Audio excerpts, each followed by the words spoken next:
Hello，大家好啊，又係我啊，今期係一期特別嘅節目。咁咧，坐喺我身邊呢位咧就係中國資深嘅塔羅師瑪麗。Hi，大家好，我係曼妮。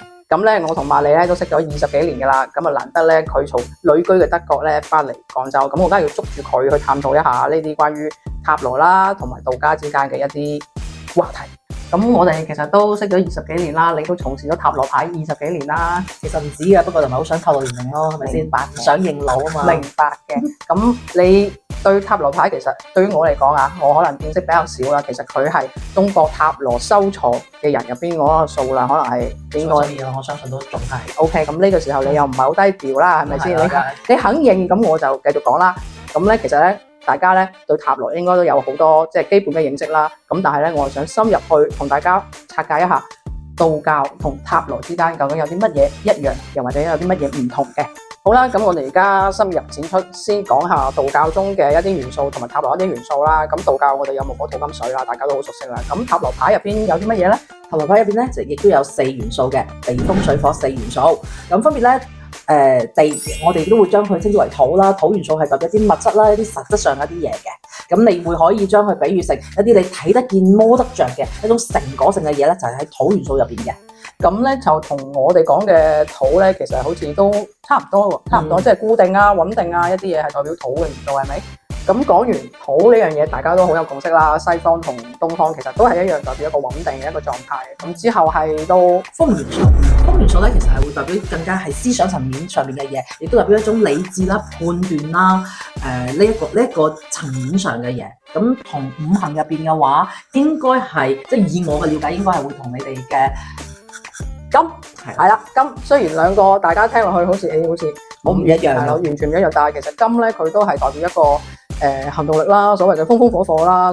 咁講完風之後，咁下一個係到水啦。咁我哋而家先講一講咧，其實水咧係沒有形狀，但係佢亦都可以有好多形狀嘅。因為水咧就係容器係咩形狀，佢就會係咩形狀。咁喺水元素入邊嘅話咧，我通常會係代表一種思想啦、一種感情啦咁嘅一種嘢嚟嘅。咁喺五行方面嘅水咧，又係會代表乜嘢嘢咧？其實都差唔多，水主智慧，跟住咧水主呢個感情係咯，水亦都係《道德經》入邊講嘅無形無態，但係佢亦都係水有大嘅嘢嚟嘅。冇錯。呢樣嘢係有共識嘅，有共識嘅。咁最後就係我哋嘅火元素啦。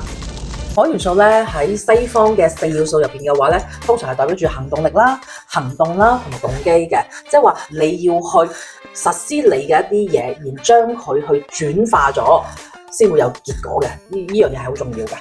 哇！咁你哋嘅火元素又比我哋嘅火元素要複雜喎。我哋嘅火元素一般都係主呢個暫放啦，跟住比較有速度嘅一啲事情啦咁樣嘅。咁但係我哋呢個火元素亦都會係代表一種速度嘅，但係佢呢種速度係唔夠風元素嗰種快嘅，但係佢係代表一種佢要實施嘅一種嘅能量或者叫做能力嚟嘅。我突然間發現嗰個木去咗邊度啊？我哋嘅木咁係咁4同5肯定係5減1有個1係冇噶啦。咁點解冇木嘅？咁我又想聽一聽喺即係喺五行入邊嘅木又係代表咗啲乜嘢嘢嘅咧？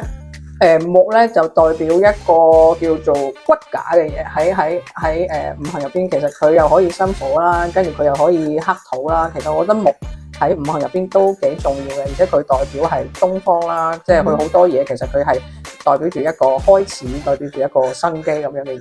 咁其實咧，如果喺塔羅牌咧，又或者講4元素入邊嘅話，我相信呢個木其實係即係已經係融入咗其中啦。佢冇好單獨咁去講出嚟，但係佢喺好似話喺一個即係塔羅牌入邊嘅話，我哋咪會喺細牌入邊會有從1到10再到有4張宮廷牌入邊嘅話，佢係一個過程嘅。咁其實佢就係一種嘅脈絡嘅關係，其實佢已經係融入咗其中啦。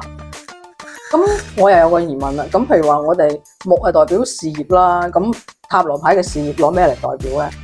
咁其實係每一張牌都能夠代表事業，即係如果我哋當為一個問訊咁嚟講，佢其實係代表一件事，無論係事業又好啦、感情又好啦，或者任何事又好嘅話，佢嘅唔同嘅一個狀態嚟嘅，即係唔同一個，即係譬如話，好似我哋從出世啦，到我哋嘅最終嘅離去啦嘅，你生活中你遇到嘅唔同嘅一啲事情啦，佢係會係喺每一個唔同嘅牌面或者每一個唔同嘅牌入邊去代表住唔同嘅一種嘅水晶，即係好似係一種嘅拼圖咁樣樣，然之後拼出一個完整嘅畫面啦，又或者係一啲零碎嘅一啲嘅故事章節，而拼湊出一個故事出嚟咁解。咁我發現咧，原來咧佢塔羅一個體系咧，同我哋嘅五行嘅體系其實係完全兩樣嘢嚟喎。但係好似感覺上到最後都係有啲殊途同歸。咁咧講咗咁多塔羅一啲基本知識咧，我相信大家而家心裏邊會有好多一堆嘅問題。唔好急，如果大家有啲咩更加專業或者想諮詢萬妮嘅話咧，咁你可以私信我